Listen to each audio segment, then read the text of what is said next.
नमस्कार, news room live में आपका स्वागत। मैं राहुल ओझा आपके साथ। नियोजित शिक्षकों से जुड़ी बड़ी खबर है। नियोजित शिक्षक 13 फरवरी को विधानसभा का घेराव करने वाले हैं। जो सक्षमता परीक्षा ली जा रही है उस सक्षमता परीक्षा का ये लोग विरोध जता रहे हैं। तो नियोजित शिक्षक बैकफुट पर आने वाले नहीं है।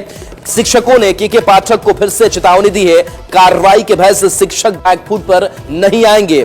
5 बार परीक्षा का मौका देने के शिक्षकों ने मांग नहीं की थी, ये नियोजित शिक्षक कह रहे हैं। शिक्षकों को ऐच्छिक स्थानांतरण की मांग है। ऑनलाइन परीक्षा के बदले ऑफलाइन की घोषणा की बात नियोजित शिक्षक कर रहे हैं। दक्षता लेने के बाद जबरन सक्षमता लेना असंवैधानिक नियोजित शिक्षक करार दे रहे हैं। तो 13 फरवरी को शिक्षक आर पार की लड़ाई लड़ने को तैयार है।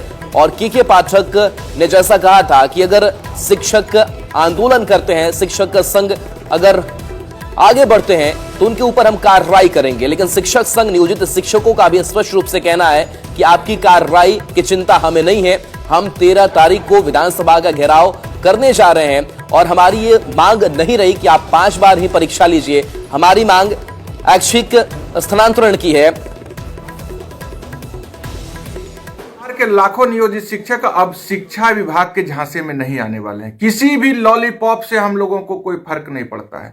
आज 10 फरवरी है और निर्णायक आंदोलन का आज से ऐलान हो रहा है। बिहार के 38 जिला में मशाल जुलूस हजार शिक्षक आज निकालेंगे और फिर 13 फरवरी को पटना के गर्दनी बाग में विराट सत्याग्रह आंदोलन के लिए जुटेंगे और एक एक शिक्षक बिहार के कोने कोने से 13 फरवरी को पटना पहुंचकर सरकार से आग्रह करेंगे कि जो शिक्षकों पर जुल्म ढाया जा रहा है, जो हमें नौकरी से हटाने की साजिश रची जा रही है, उसको तुरंत बंद किया जाए। क्या आपत्ति है? सबसे पहले कि यह परीक्षा का जो विषय वस्तु है, यह विषय वस्तु बीपीएससी का जो विषय वस्तु है पाठ्यक्रम में वह लिया गया है। तो यहाँ कहीं से भी 20 साल से काम कर रहे हैं शिक्षकों को यह नहीं सूट कर रहा है। दूसरी बात, सबसे गंभीर आपत्ति का विषय है कि राज्य सरकार ने कहा है कि आप फॉर्म भरने के साथ ही 3 जिलों का विकल्प दे दीजिए। तो ये शिक्षकों को अंतर जिला स्थानांतरण की जो कवायद चल रही है, यह सबसे आपत्तिजनक, गंभीर आपत्तिजनक है।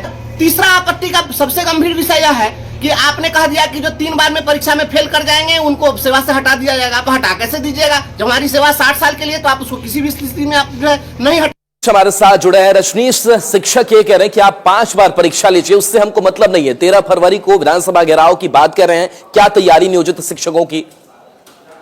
बिल्कुल, देखिए सरकार और नियोजित शिक्षक जो हैं आमने सामने हैं। और जिस प्रकार से कल के पाठक ने नया बयान दिया है कि अब 5 बार चांस दिया जाएगा परीक्षा के लिए, उसके बाद अगर फेल करते हैं तब उन्हें हटाया जाएगा।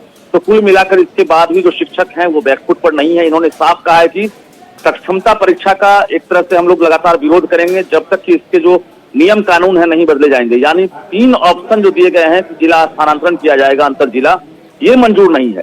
दूसरी बड़ी बात यह है कि ऐच्छिक स्थानांतरण की लगातार ये लोग मांग कर रहे हैं, लेकिन सरकार जो है 5 बार जो है एक तरह से मौका देने की बात कर रही है। तो मांगते कुछ है, सरकार दे कुछ रही है, इसका विरोध चल रहा है।